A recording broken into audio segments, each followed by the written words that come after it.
I was recently asked why I don't show my subscriber count, and I thought I would go ahead and address that right here. So I'm a huge numbers person, and if I start paying attention to too many numbers such as subscribers or view count, I start getting this mental game of like, is it really worth doing it? Is it taking off? You know what I mean? And that's not the reason that I do this. I do this to really get the truth out because there's a lot of false information in the community. And the second reason is because that means that you could potentially be paying for subscribers or views. And if you don't show it, companies like that cannot access your account to actually put more subscribers and views on it. So I don't show it for those two reasons, the mental game and to show you that I'm the truth.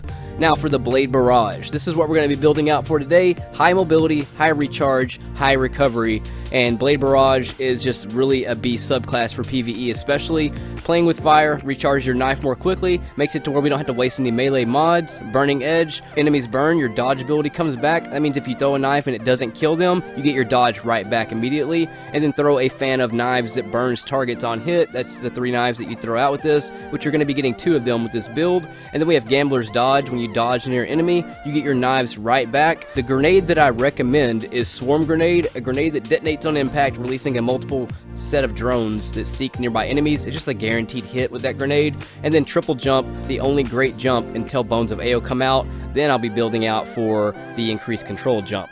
Now let's talk about the stats. There's 2 options of mobility here. The first one is the one that I highly recommend over the other one, but it's 10 mobility, 9 plus traction being the 10 mobility, and then the 8 recovery. This is just a super fast build. We're going to go all about it in just a little bit. And then the second option will be a bomber option, which will be enhanced bomber or regular. It'll be an 808 build.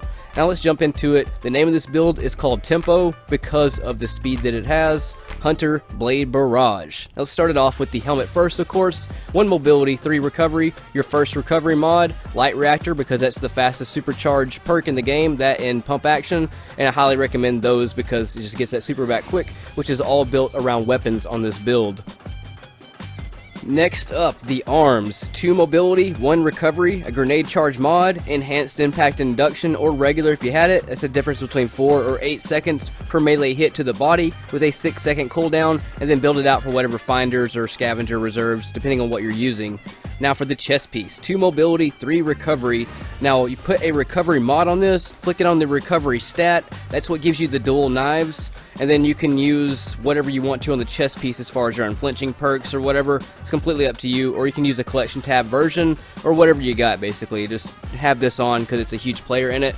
Now onto the leg piece option. So there's 1 right here with the traction, that's 5 mobility, 3 that you can see, and then there's the only so much the meter can show, but it's actually 2 more that you cannot see. That's 5 mobility with the traction, a recovery mod, and then whatever scavenger or finder you want to use. The second option is enhanced bomber or regular. It's the difference between 5 seconds or 10 seconds off of your grenade every time you do a dodge. That's 3 mobility and 1 recovery with that 1 recovery mod. If you do choose to do the bomber though, like I said, it's going to put you at 808 build instead of 1008. Both of these are great options. It just depends on, do you want to have more recharge towards your grenades or have the ultimate fluency of having 10 mobility. Now onto the cloak.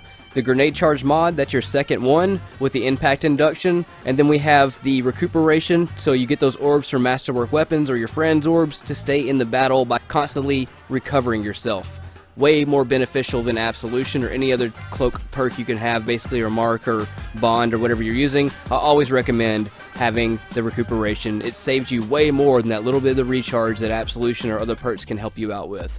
I still had a few people that didn't quite understand the traction. I know, I don't get it either, but I thought I would go over it again. So here is 8 mobility jumping. You can see that little design square. It's right above that. That's the max height with the 8 mobility. Now let's take the 8 mobility and put the traction on to raise it up to 9 mobility, but it's actually going to be 10 mobility. 9 plus the traction is 10 mobility. Now we'll do the jump again, and you can see that it goes above the design square, a good grip above it basically. That's the max height you get out of it, and then if you go back to the 8 mobility, it's right here. And then we're going to go back and put it on 9 mobility now without the traction, just to show you that the jump height is going to be lower than the 9 mobility with traction. And what traction does is it saves you from having to waste a mod slot to get mobility to get to 10 mobility. Because normally I would have to use a mobility mod to go from 9 to 10, but I can use traction that doesn't require me a mod slot to still reach the 10, if that makes sense to you. Now what we're going to do is put it on 10 mobility. Like I said, I had to put a mobility mod on my arms to take the grenade charge mod off just to get to 10 mobility. So now I don't have that grenade charge mod because I had to use a mobility mod to get to 10 when I could just put traction on and get to 10, and you'll see the heights are identical. Watch how the color of the frame changes. This is 10, this is 9 plus traction. I didn't touch the player camera, so I had to swap the colors of the two different frames so you could differentiate the 9 plus traction versus the 10. But like I said, to get to 10 mobility, I had to replace my grenade charge mod with the mobility mod when the traction saved me more mod space to focus on recharge rates instead. Now let's talk about lightweight frames. I didn't want to go super in depth with this and focus mainly on the build, but there's a lot of people who are under the impression that it helps you with your mobility jump height when it's not the case at all. Now what we're going to be doing is using Night Watch, which is a lightweight weapon. I have 9 plus traction, which is 10 mobility, and it does not let you go above 10 mobility. As you can see when I swap between the two weapons, if you're at 10 mobility, your walking, your strafe speed is not affected by that. Only the run speed is going to be increased at this point. And another thing that it does, if you swap from Night Watch over to Prolium, you'll have a little bit of reduction in speed, but if you go from Prolium to any lightweight weapon or vice versa, if you're going to a lightweight weapon, you don't get that little bit of reduction in speed. It keeps you topped out at the max speed without having that reduction, basically, if that makes sense. You'll see right here where I go from the Prolium to that, and it doesn't slow me down at all. But if I go from that to that, while I'm changing to the Prolium, I have a little bit of reduction in speed until I actually get the Prolium out. But you can see that the overall speeds are identical. It doesn't change anything at all. I don't want to make it sound like it's just Prolium. It's just any non-lightweight frame weapon. When you go from a lightweight frame to a non-lightweight, it's kind of like when you reload weapons, you slow down a little bit. When you first change to a non-lightweight weapon, you'll get a little bit of a speed reduction until the weapon's fully out. Now let's put back on Bomber and go to the 8 mobility. Same guns, the Prolium versus the Night Watch, and you'll see that there's a huge bump. I go up to 10 mobility because the agility goes up by 2, so I'm actually maxed out at 10 mobility strafe speed. You can see, if you can see, it's not much because 8 mobility is still pretty fast, but you can kind of tell right here when I swap to it, it kind of has a little bit of a sprint look to it, but not really at the same time, but it does go a little bit faster. You can feel it more in game than you probably can see it right here.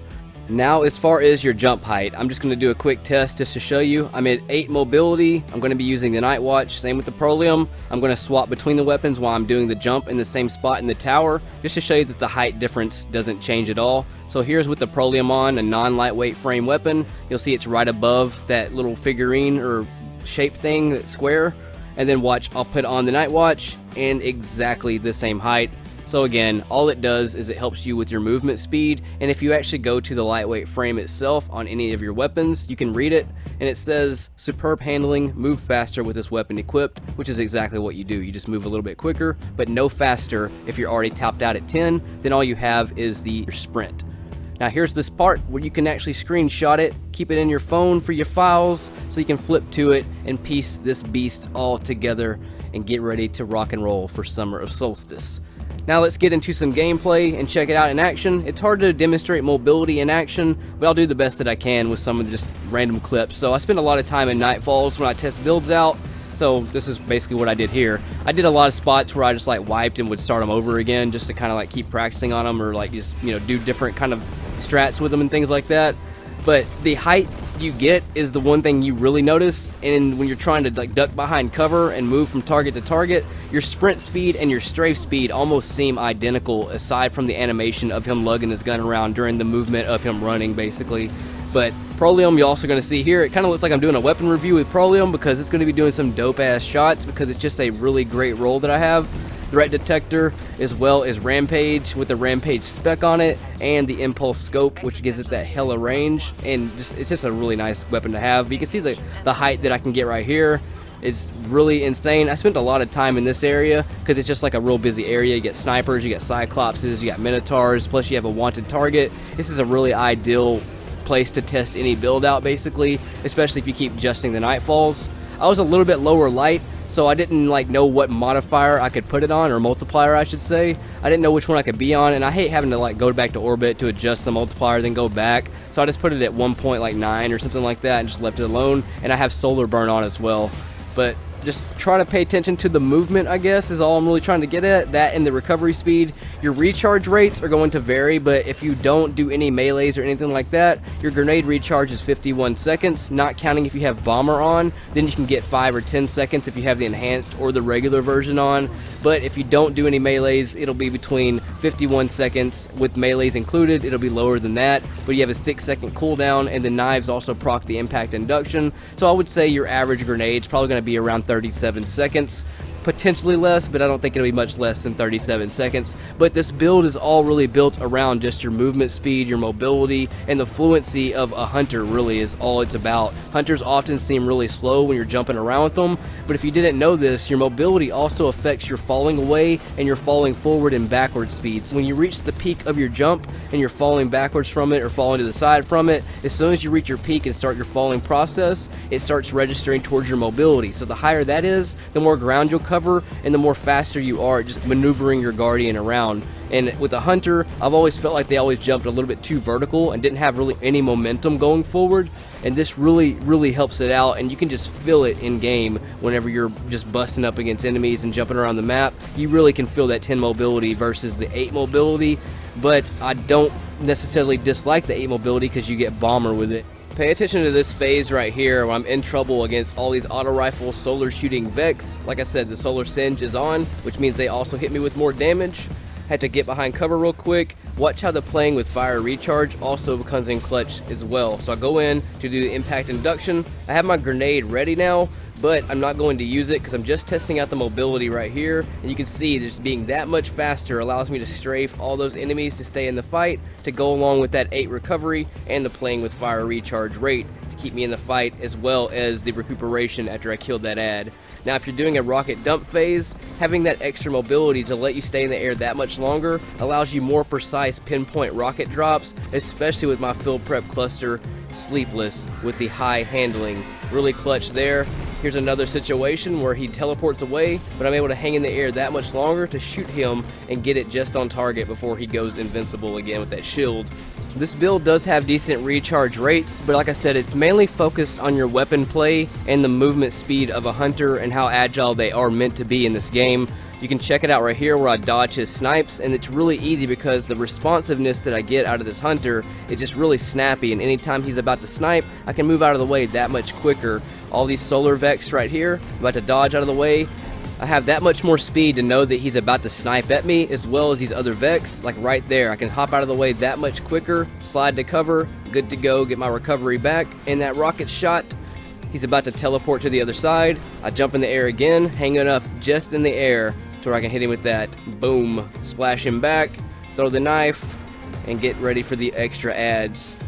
It's just all about being quick. This is how hunters should always feel. And is another reason that I love the Ophidia Spathe, because I can actually build out for more mobility and recovery instead of having those heavy resilience pieces on. Mix around with his weapons, such as that sweep dope shot right there from Prolium. I love that gun, man. I wanted to also use some lesser weapons that are not as powerful as most weapons in this game, just to show you how the survivability is still that much greater just by having that high mobility, high recovery, versus building out for something like resilience or whatever that a lot of people are still under the impression helps them in PvE.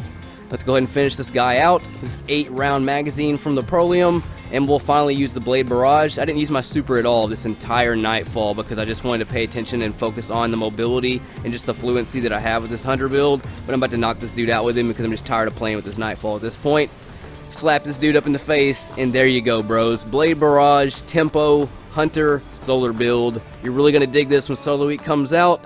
Those of you who enjoy this video, share it with other people in the community, man. That's how channels grow. It's because of all you Guardians. I can make the content, and, you know, I would love to grow and get more truth out to help the player base that much more.